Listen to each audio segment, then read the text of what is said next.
കരയുദ്ധത്തിന് തയ്യാറെടുക്കുന്നതിന് പിന്നാലെ ഗൾഫ് മേഖലയിൽ കൂടുതൽ സൈനിക വിന്യാസം യുഎസ് തുടങ്ങുകയാണ്. യുഎസ് വ്യോമ നാവികസേനയുടെ വിവിധ വിഭാഗങ്ങൾ മേഖലയിലെ സൈനിക താവളങ്ങളിലേക്ക് എത്തുകയാണ്. അടുത്ത ആഴ്ച ട്രംപിന്റെ മുന്നറിയിപ്പ് പ്രകാരം സമയം അവസാനിക്കാനിരിക്കെ ഗൾഫ് മേഖലയിലും കൂടുതൽ അസ്വസ്ഥതയിലേക്ക് നീങ്ങുകയാണ്. ഇറാനിലെ സിവിലിയൻ കേന്ദ്രങ്ങളിലെ പാലങ്ങളും റോഡുകളും യുഎസ് തകർക്കുന്നുണ്ട്. സമാനമായ തിരിച്ചടിയുണ്ടാകുമെന്നാണ് IRGC മുന്നറിയിപ്പ് നൽകുന്നത്. വിശദാംശങ്ങളുമായി അഫ്താബ് റഹ്മാനാണ് ചേരുന്നത്. അഫ്താബ്, ഒരു കരയുദ്ധത്തിന്റെ പ്രതീതിയിലേക്ക് കാര്യങ്ങൾ എത്തുന്നു എന്നാണോ മനസ്സിലാക്കേണ്ടത്?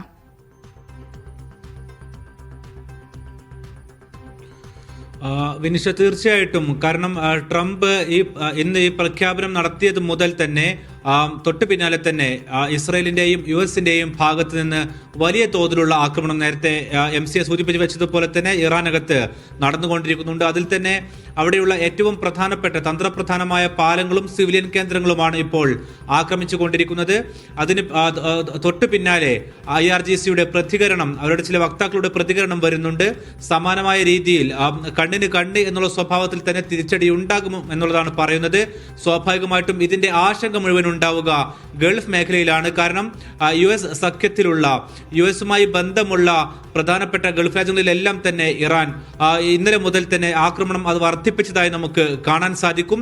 സമാനമായ രീതിയിൽ പാലങ്ങൾക്ക് പകരം പാലം എന്നുള്ള സ്വഭാവത്തിലേക്കൊക്കെ ആക്രമണം കടന്നു കഴിഞ്ഞാൽ അതുണ്ടാക്കുന്ന ആഘാതം ചെറുതാകില്ല. ഇപ്പോൾ തന്നെ ഗൾഫ് മേഖലയിൽ വലിയ തോതിൽ വിലയേറ്റമെല്ലാം പ്രകടമായ ഒരു സാഹചര്യം കൂടിയുണ്ട്. ഇതിന് പിന്നാലെ വരുന്ന ഒരാഴ്ച ഗൾഫിനെ സംബന്ധിച്ചിടത്തോളം ഏറ്റവും നിർണായകമായ ദിവസങ്ങളായിരിക്കും. കാരണം 6-ാം തീയതിക്ക് മുന്നോടിയായി ഒരു കരാറിലേക്കോ അല്ലെങ്കിൽ ചർച്ചയിലേക്കോ ഏതെങ്കിലും ഒരു നീക്കുപോക്കിലേക്കോ എത്തിയില്ലെങ്കിൽ സ്ഥിതിഗതികൾ കൂടുതൽ ഗുരുതരമാകുമെന്നുള്ളത് തന്നെയാണ് ഗൾഫ് മേഖലയിൽ നിന്നുകൊണ്ട് നമുക്ക് പറയാൻ സാധിക്കുക. മാത്രവുമല്ല, ഇന്നിപ്പോൾ ഹൂത്തികൾ കഴിഞ്ഞ ദിവസങ്ങളിലൊക്കെ കുറഞ്ഞ തരത്തിലുള്ള ആക്രമണമാണ് നടത്തിയതെങ്കിൽ ഇന്നിപ്പോൾ കൂടുതൽ ആക്രമണത്തിലേക്ക് അവരും കടന്നിട്ടുണ്ട്. ഏതാണ്ട് 130 റോക്കറ്റുകൾ ഹിസ്ബുള്ളയുടെ ഭാഗത്തു നിന്നും എത്തിയതായി IDF തന്നെ സ്ഥിരീകരിക്കുന്നു. അല്പം മുമ്പ് 2 മിസൈലുകൾ നേരിട്ട് ഇസ്രായേലിനകത്ത് പതിച്ചതായുള്ള ദൃശ്യങ്ങളും പുറത്തു വരുന്നുണ്ട്. ഇത് ഇസ്രായേലി മാധ്യമങ്ങൾ തന്നെ പുറത്തു വിടുകയും ചെയ്യുന്നുണ്ട്. ഈ ഒരു സാഹചര്യം നിലനിൽക്കുന്നു എന്ന് വെച്ചാൽ ആക്രമണത്തിന്റെ തോത് വർദ്ധിക്കുന്നതാണ് സാഹചര്യം. ഇതിനിടയിലാണ് US-ന്റെ സൈനിക വിന്യാസം ഗൾഫ് മേഖലയിലേക്ക് കൂടുതൽ സജീവമാകുന്നത്. ഗൾഫ് മേഖലയിലുള്ള വിവിധ സൈനിക താവളങ്ങളിലേക്ക് കൂടുതൽ സൈനികർ എത്തുന്നതായുള്ള റിപ്പോർട്ടുകളുണ്ട്. ഗൾഫ് മേഖലയിലെ വ്യോമ മേഖലയിൽ പ്രത്യേകിച്ചും US വിമാനങ്ങളുടെ സാന്നിധ്യം വർദ്ധിച്ചതായുള്ള റിപ്പോർട്ടുകളും പുറത്തു വരുന്നുണ്ട്.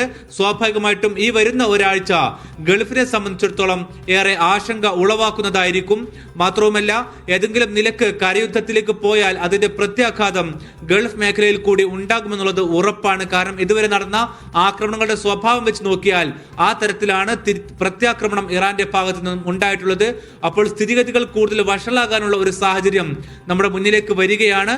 സ്വാഭാവികമായിട്ടും പ്രവാസികളടക്കം ഗൾഫിലെ ജനങ്ങളടക്കമുള്ളവർക്ക് ഇതിന്റെ ഒരു ആശങ്ക ഇപ്പോഴും കൂടുതലാകുന്ന ഒരു ഘട്ടത്തിലേക്കാണ് കാര്യങ്ങൾ പോകുന്നത്.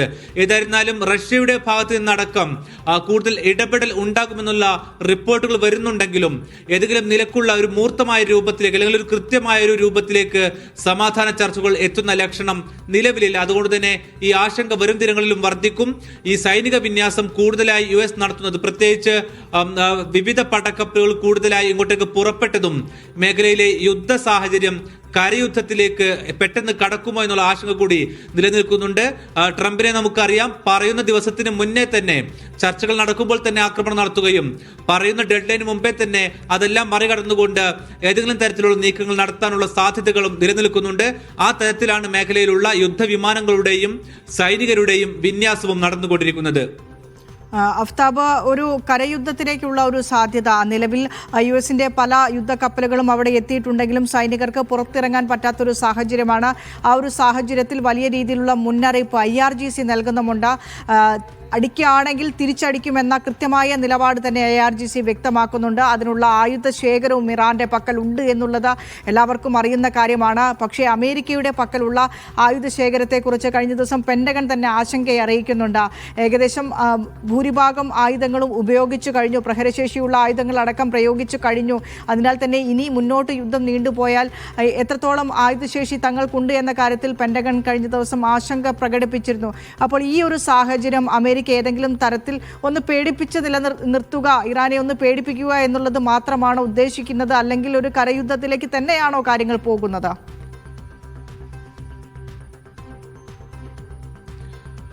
ഒരുപക്ഷെ ഈ യുദ്ധം പൊടുന്നനെ അവസാനിക്കുവാനുള്ള സാധ്യത കുറവാണ്. എന്ന് വെച്ചാൽ ദിവസങ്ങളോളം നീണ്ടു നിൽക്കും എന്നല്ല, പകരം പരമാവധി നാശനഷ്ടം ഇറാൻ സൃഷ്ടിച്ച ശേഷമായിരിക്കും ഈ യുദ്ധം നിർത്താൻ പോകുന്നത്. പ്രത്യേകിച്ച് ചർച്ചയുടെ ലക്ഷണങ്ങളൊന്നും കാണാത്ത സാഹചര്യത്തിൽ വൻതോതിലുള്ള സൈനിക വിന്യാസം ഇവിടെ നടത്തുന്നതിന്റെ ഒരു അടിസ്ഥാനം എന്ന് പറയുന്നത് ഏതെങ്കിലും നിലക്ക് യുദ്ധം അവസാനിപ്പിക്കാൻ ആവശ്യമായിട്ടുള്ള, അതായത് ഞങ്ങൾ യുദ്ധം വിജയിച്ചിരിക്കുന്നു എന്ന് വരുത്താനുള്ള, ആ പ്രതീതി വരുത്താനുള്ള തരത്തിലുള്ള ആക്രമണം എന്തായാലും US ഇറാനകത്ത് നടത്തും. അതിന്റെ തുടക്കമാണ് നമ്മൾ ഇന്ന് മുതൽ കണ്ടുകൊണ്ടിരിക്കുന്നത്. അവിടെയുള്ള വലിയ പാലങ്ങൾ തകർത്തുകൊണ്ടിരിക്കുന്നു, സിവിലിയൻ കേന്ദ്രങ്ങളിലേക്ക് ആക്രമണം എത്തിയിരിക്കുന്നു, അവരുടെ വ്യവസായ കേന്ദ്രങ്ങളിലേക്ക് ആക്രമണം എത്തിയിരിക്കുന്നു. അതുകൊണ്ട് തന്നെ വരും ദിനങ്ങളിൽ ഒരുപക്ഷെ യുറേനിയം ഉൾപ്പെടെ വീണ്ടെടുക്കുവാനുള്ള ശ്രമങ്ങൾ മുന്നോട്ട് പോകുമെന്ന് പറഞ്ഞിരുന്നുവെങ്കിലും ഇന്നിപ്പോൾ പെന്റഗൺ അതിന്റെ ഒരു റിപ്പോർട്ട് വന്നിട്ടുണ്ട്. അതിൽ പറയുന്നത് ആഴ്ചകളോളം എടുത്തുകൊണ്ട് മാത്രമേ ഇറാന്റെ കയ്യിലുള്ള യുറേനിയം ശേഖരം സ്വന്തമാക്കി മടങ്ങി വരാൻ സാധിക്കൂ എന്ന് മാത്രമല്ല വൻതോതിൽ ആൾനാശം അതിന് കാരണമാകുമെന്ന് പറയുന്നു. അതുകൊണ്ട് തന്നെ യുറേനിയം എടുക്കുന്നത് പോലെയുള്ള യുദ്ധവിജയം കാണിക്കുവാൻ സാധ്യതയുള്ള ഒരു നീക്കത്തിലേക്ക് US-ന് ഇപ്പോൾ പോവാൻ സാധിക്കില്ല. അത് കൃത്യമായി തന്നെ US-ന്റെ ഇന്റലിജൻസ് വിഭാഗം മുന്നറിയിപ്പ് നൽകുന്നുണ്ട്. കാരണം കരയുദ്ധത്തിലേക്ക് പോയി കഴിഞ്ഞാൽ അത് വലിയ ആൾനാശത്തിന് കാരണമാകുമെന്ന് പറയുന്നുണ്ട്. പകരം ഒരു മിന്നലാക്രമണം നടത്തിക്കൊണ്ട് ഒരുപക്ഷെ കാർഗ് ദ്വീപിലേക്കൊക്കെ സൈനികരെ വ്യോമമാർഗം വഴി ഇറക്കിക്കൊണ്ട് ഏതെങ്കിലും തരത്തിലുള്ള ഒരു വിജയത്തിന് കാരണമായി ചൂണ്ടിക്കാട്ടാവുന്ന ഏതെങ്കിലും ഒരു നീക്കം നടത്തിക്കൊണ്ടാകാം ഒരു പക്ഷേ ട്രംപ് ഈ യുദ്ധം അവസാനിപ്പിക്കുവാനുള്ള നീക്കം നടത്തുകയുള്ളൂ. അതെല്ലാം ആ വലിയ തോതിലുള്ള ഒരു കരയുദ്ധത്തിലേക്ക് നിലവിലെ സാഹചര്യത്തിൽ പോകുവാനുള്ള സാധ്യതകൾ നിലവിലില്ല. നിലവിലുള്ള ഒരു മാസം പിന്നിട്ട ഇറാന്റെ റെസിലിയൻസ് അല്ലെങ്കിൽ അവരുടെ ഒരു പ്രതിരോധ ശേഷി സ്വാഭാവികമായിട്ടും US-ന് വെല്ലുവിളിയായി തന്നെ നിലനിൽക്കുന്ന സാഹചര്യമുണ്ട്. സമാന്തരമായിക്കൊണ്ട് ഹിസ്ബുള്ളയും ഹൂത്തികളും എല്ലാം തന്നെ ഒന്നിച്ച് ഈ തരത്തിൽ റോക്കറ്റ് ആക്രമണവും മറ്റും നടത്തിക്കൊണ്ട് പ്രതിരോധിച്ച് നിൽക്കുവാനുള്ള സാഹചര്യം നിലനിൽക്കുന്നു. അതുകൊണ്ട് ദീർഘമായ ഒരു കരയുദ്ധത്തിലേക്ക് പോയില്ലെങ്കിലും ദിവസങ്ങൾ നീണ്ടു നിൽക്കുന്ന അല്ലെങ്കിൽ മണിക്കൂറുകൾ നീണ്ടു നിൽക്കുന്ന വലിയ ഒരു ആക്രമണം, കാർപ്പറ്റ് ബോംബിംഗ് ഉൾപ്പെടെ ഇറാനകത്ത് നടത്തിക്കൊണ്ടായിരിക്കാം ഒരു പക്ഷേ ഈ യുദ്ധം അവസാനിപ്പിക്കുവാൻ ട്രംപ് ശ്രമിക്കുക. അങ്ങനെ ശ്രമിച്ചാൽ അതിന് ഇറാൻ ഏത് രൂപത്തിൽ തിരിച്ചടി നൽകുമെന്നുള്ളതാണ് ഏവരെയും ആശങ്കപ്പെടുത്തുന്ന കാര്യം. ഗൾഫ് മേഖലയെ സംബന്ധിച്ചിടത്തോളം ഇതുവരെ അതിന്റെ എല്ലാ തിരിച്ചടിയും ഏറ്റുവാങ്ങിയത് US താവളങ്ങളുള്ള ഗൾഫ് രാജ്യങ്ങളാണ്. അതുകൊണ്ട് തന്നെ ആ ആശങ്ക ഇപ്പോഴും സജീവമായി നിലനിൽക്കുന്നു. ഇതിൽ ഒരുപക്ഷെ ട്രംപിന്റെ വരും ദിനങ്ങളിലുള്ള നിലപാട് എന്താണ് എന്നുള്ളത് വ്യക്തമല്ലെങ്കിൽ പോലും ഈ മണിക്കൂറുകളിൽ, അതായത് നമ്മളിപ്പോൾ സംസാരിച്ചു കൊണ്ടിരിക്കുന്ന മണിക്കൂറുകളിൽ പോലും വൻതോതിൽ സൈനിക വിന്യാസം ഗൾഫ് മേഖലയിലേക്ക് നടന്നുകൊണ്ടിരിക്കുന്നുണ്ട്. അവരുടെ റീഫ്യൂലിംഗ് വിമാനങ്ങളുടെ എണ്ണം ഈ മേഖലയിലെ വ്യോമ മേഖലയിൽ സജീവമായി വർദ്ധിക്കുന്നുണ്ട്. ഡ്രോണുകളെയും മിസൈലുകളെയും പ്രതിരോധിക്കുന്ന US-ന്റെ യുദ്ധവിമാനങ്ങൾ സജീവമായി പറക്കുന്നത് ഗൾഫ് മേഖലയിൽ സജീവമായിട്ടുണ്ട്. ഈ ഒരു നിലക്ക് കരയുദ്ധത്തിന്റെ ലക്ഷണങ്ങളെല്ലാം സജീവമായി നിലനിൽക്കുന്നുണ്ട്.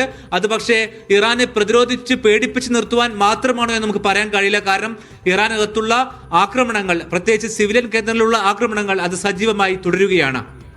ശരി, അഫ്താബ് റഹ്മാനാണ് വിശദാംശങ്ങൾ പങ്കുവച്ചത്.